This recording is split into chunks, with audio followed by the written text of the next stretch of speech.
Throughout history, human mobility has brought languages into contact, shifted linguistic landscapes, and reshaped identities.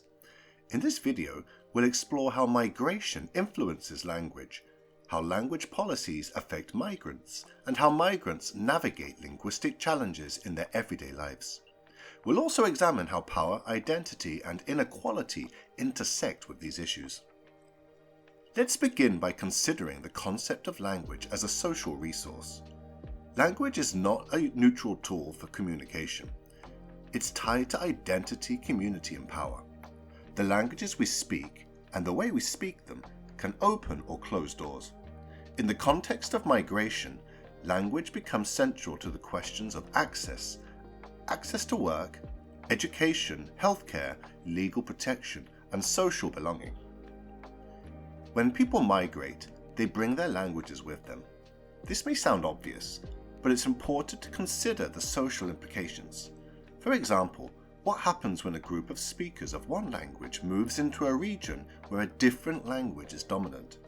What does it mean for the status of the migrant group's language?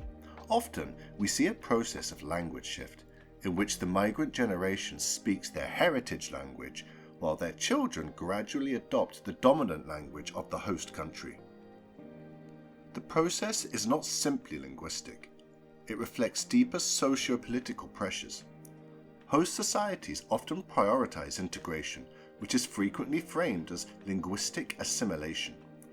In many countries, integration policies emphasize learning the national language as a condition for residency, employment, or citizenship.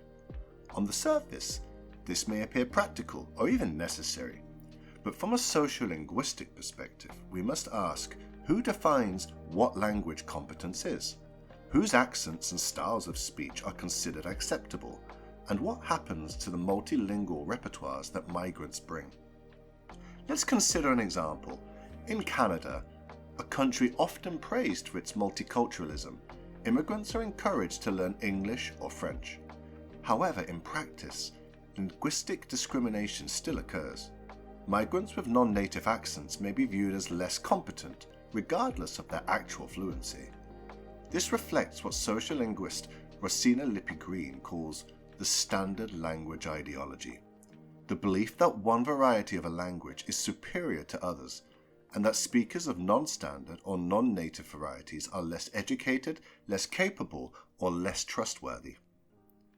This ideology plays out in job markets, classrooms, and everyday interactions. For instance, job applicants with accented speech may be unfairly rejected based on a perception that they do not fit linguistically. In schools, migrant children may be placed in lower tracks because their linguistic practices don't align with institutional expectations. And in everyday life, migrants may experience microaggressions, subtle forms of discrimination, when others comment on their language or ask, "Where are you really from?" Language policies also play a crucial role in shaping migrant experiences. Some countries promote bilingualism or multilingualism, while others enforce monolingual norms. In the United States, for example, English-only movements have sought to restrict the use of other languages in public spaces, arguing that English is essential for national unity. These movements often emerge during times of increased immigration and reflect broader anxieties about cultural change. In contrast, countries like Switzerland or Luxembourg have multilingual policies embedded in their national identity. But even in such contexts, not all languages are treated equally. Some languages carry more prestige or are more useful for economic mobility. This connects to the concept of linguistic capital developed by sociologist Pierre Bourdieu. Linguistic capital refers to the value that different languages or ways of speaking have in specific social fields. Migrants often face a dilemma. Should they invest in learning the dominant language to gain access to resources, or should they maintain their heritage language for community and identity? This tension can lead to what scholars call language attrition, the gradual loss of a language due to lack of use. In migrant families, younger generations may become fluent in the dominant language of the host country, but lose the ability to speak their parents' language.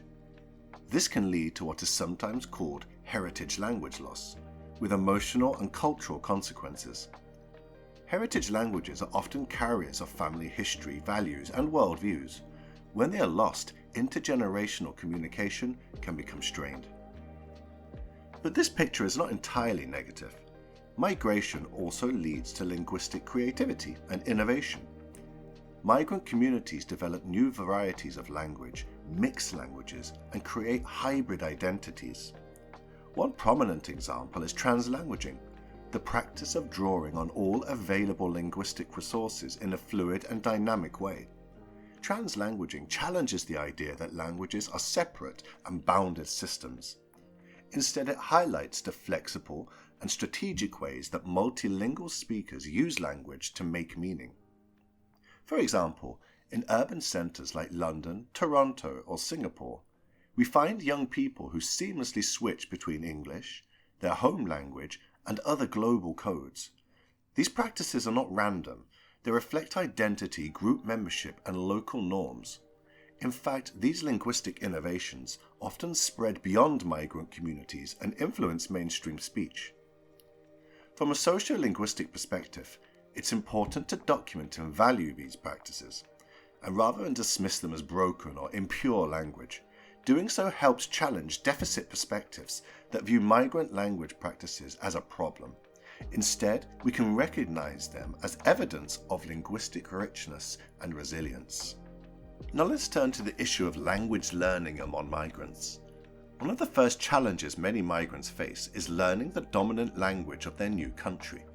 Adult migrants often enroll in language courses, but these programs vary in quality and accessibility. Language instruction is sometimes seen as a quick fix for integration, without considering the broader structural barriers that migrants face. Moreover, language learning is not neutral or a purely technical process. It involves emotional labor, identity negotiation, and sometimes trauma. Imagine arriving in a new country where you cannot express your needs, defend your rights, or tell your story. This linguistic vulnerability can compound other forms of marginalization, especially for asylum seekers or refugees. In many cases, language becomes a gatekeeping mechanism. For example, access to employment, higher education, or permanent residency may depend on passing a language proficiency test. While such tests may seem objective, they often privilege certain forms of language use and disadvantage others. A migrant who can communicate effectively in informal contexts may still fail a standardized test that favors academic or bureaucratic language. Furthermore, migration is not always international. Internal migration, from rural to urban areas or from one region to another, can also improve linguistic challenges.